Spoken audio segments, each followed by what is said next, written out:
Is Cyril Ramaphosa a beneficiary of the proceeds of crime and corruption? Is Cyril Ramaphosa a beneficiary of the crime that we as South Africans have been complaining about? I think it's important that after the revelations by the Lieutenant General Nhlanhla Mkhwanazi, this SAPS Provincial Commissioner in the province of KwaZulu-Natal, after he's made the revelations, now it is coming to the fore that one of the people, the main character in what Nhlanhla Mkhwanazi was talking about, the person named Brown Mokhotsi, is one of the people who actually funded Cyril Ramaphosa in his campaign, the CR17 campaign, towards the Nasrec conference. Remember the Nasrec conference where Cyril Ramaphosa defeated Dr. Nkosazana Dlamini Zuma with 54 votes for the top post of the presidency of the African National Congress.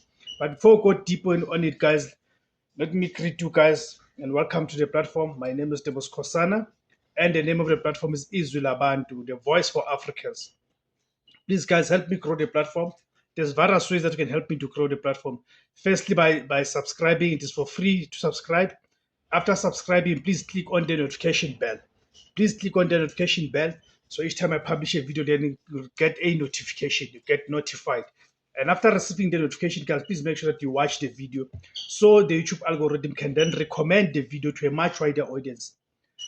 Another way it is by joining to becoming a pay member, just like Sfiso Mbanjwa has done. Please can contribute as little as 20 rands per month, depending on how much you are able to contribute, or can buy us the super thanks again, just like Sisino Tata did. Then it's up to you how much you are able to contribute in terms of the super thanks. There's options available here. Another way, guys, is to make sure that you do not skip. Please do not skip the ads that play on this video, because those ads are another way for the platform to earn the revenue in our quest for building an alternative platform, right? An alternative voice from the mainstream media, guys, right? Okay. So then let's get to it, guys. Do you guys believe? Just go to the comment section below and tell me, do you guys believe that Cyril Ramaphosa is actually a beneficiary of the crime syndicates and corruption?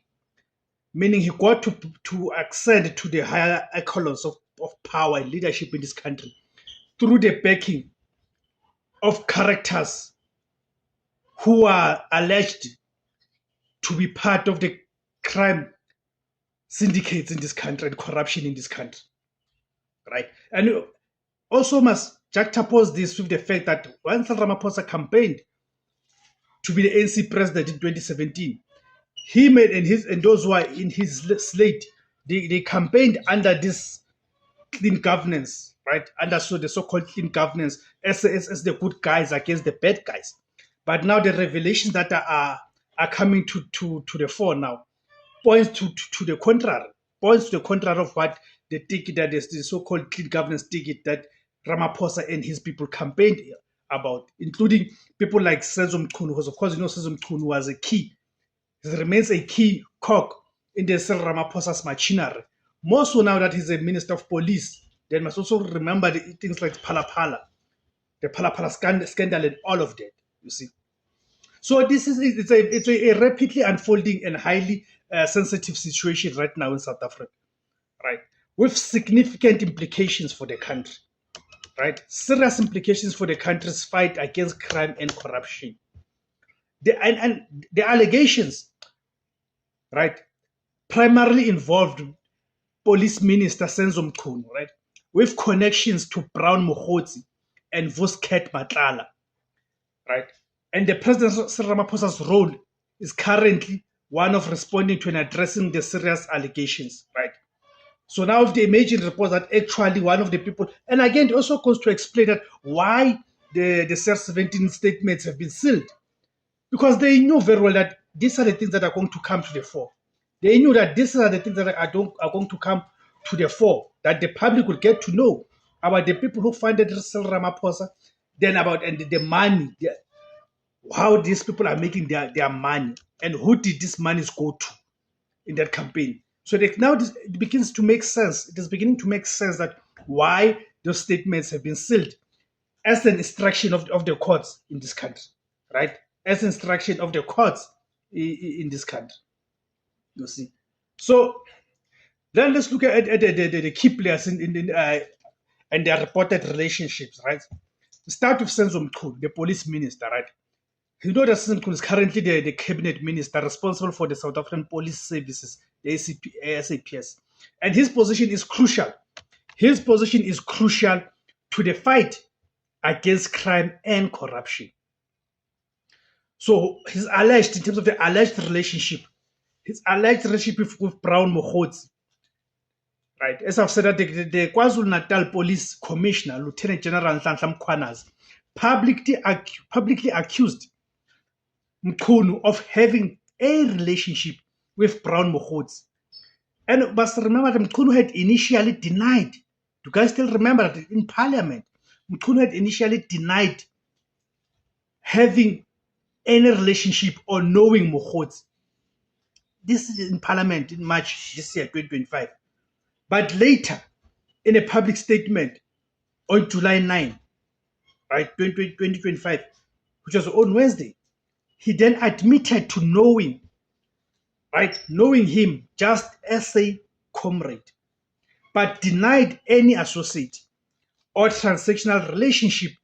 This flip-flopping has drawn criticism and accusations of misleading Parliament. As you know that the Mkhonto Party and the DA have already opened cases, right, criminal cases against Senzo Mchunu, right? So then his relationship with the character known as Vusiket Matlala, Mkhwanazi also directly implicated Mchunu in an alleged links with Vusiket Matlala. Mchunu has vehemently denied ever meeting or speaking to Matlala or receiving anything from him. But now, of course, now having the hindsight of knowing that even he lied about Brown Mokgotsi, how are we supposed to trust him when it comes to him denying that he knows Matlala? Right. So let's look at Brown Mokgotsi, a businessman, political associate. His role has been identified by KwaZulu-Natal Police Commissioner Lieutenant General Nhlanhla Mkhwanazi as an associate of Minister Senzo Mchunu. So the alleged involvement, Mkhwanazi alleged that Mokgotsi had access to classified police documents and was involved in discussions about internal SAPS decisions, including the disbandment of the police killing task team, the political killing task team. Can you imagine someone who's not even a police? He also alleged communication between Matlala, Mokgotsi, and Mchunu. Mokgotsi has stated his security has been compromised following the allegations. Then the relationship with Matlala. Mkhwanazi claimed that an analysis of Matlala's phone records, by the way, some time about a few days ago or about a week, when they were raids, remember Matlala is in prison right now.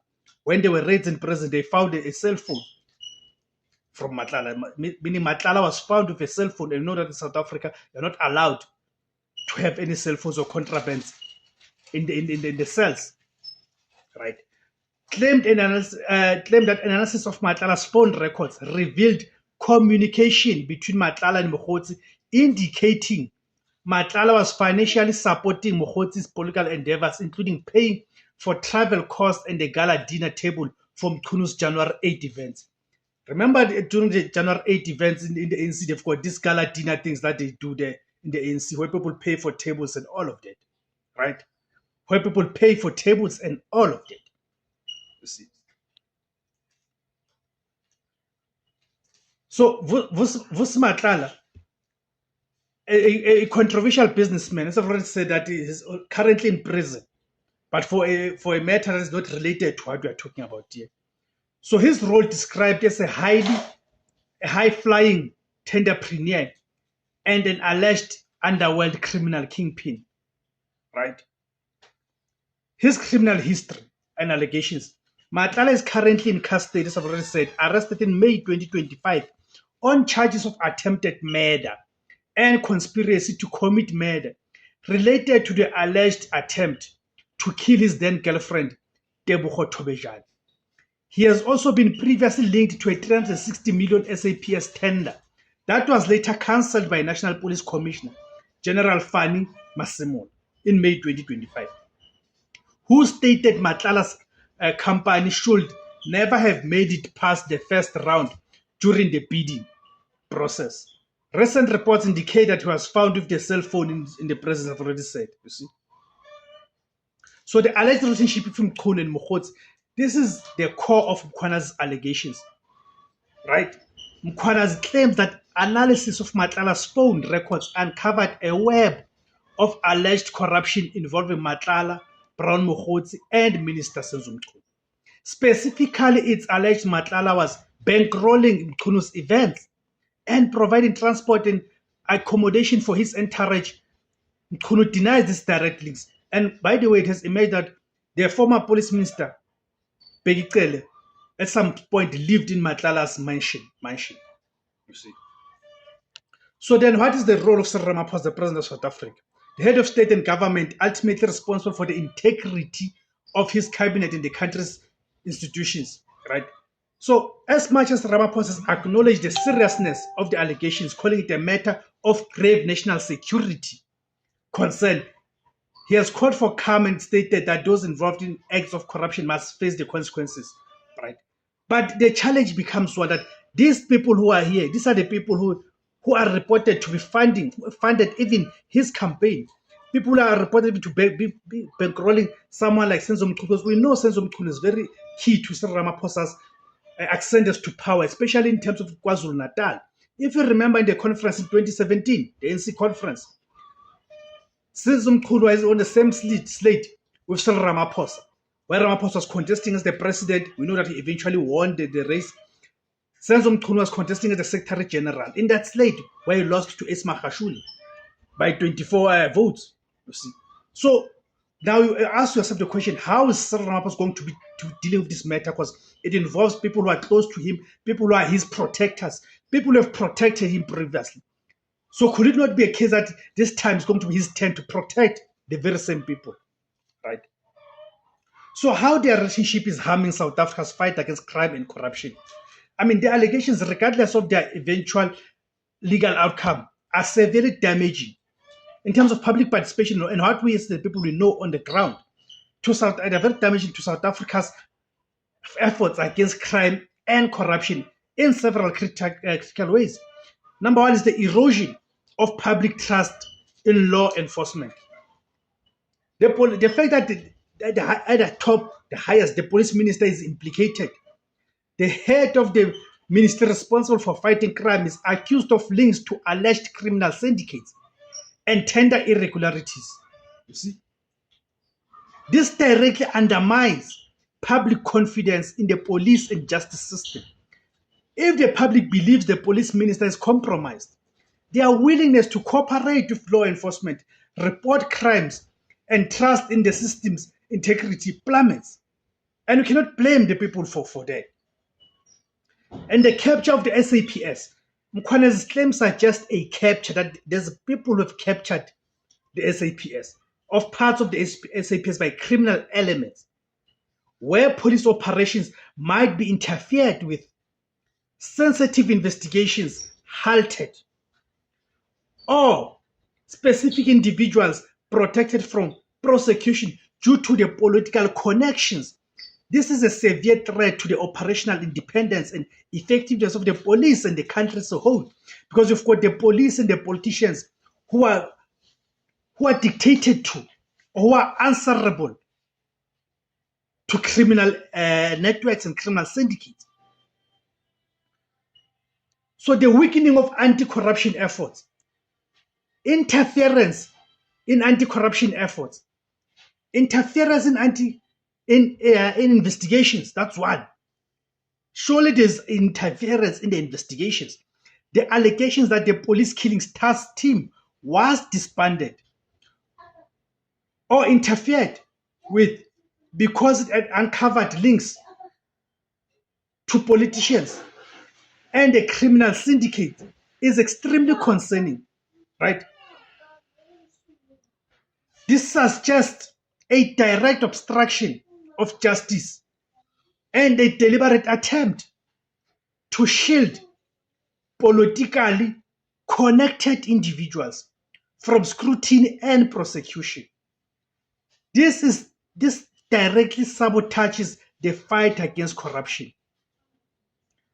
And then the issue of impunity, because once these criminal syndicates and criminal elements have got politicians and the police in their pockets, then the act of impunity. If powerful individuals can allegedly use their influence to avoid investigations or prosecution, it fosters a culture of impunity where criminals, especially those with political ties, believe they are above the law. This emboldens criminal networks. Then also the issue of tender irregularities. I mean, the 360 million SAPS tender awarded to Matlala's company, later cancelled because it should never have made it past the first round, points to alleged corruption in procurement processes, a common avenue for state capture. This diverts public funds, weakens state capacity, and rewards criminal enterprises. Political instability and division within the state. Right?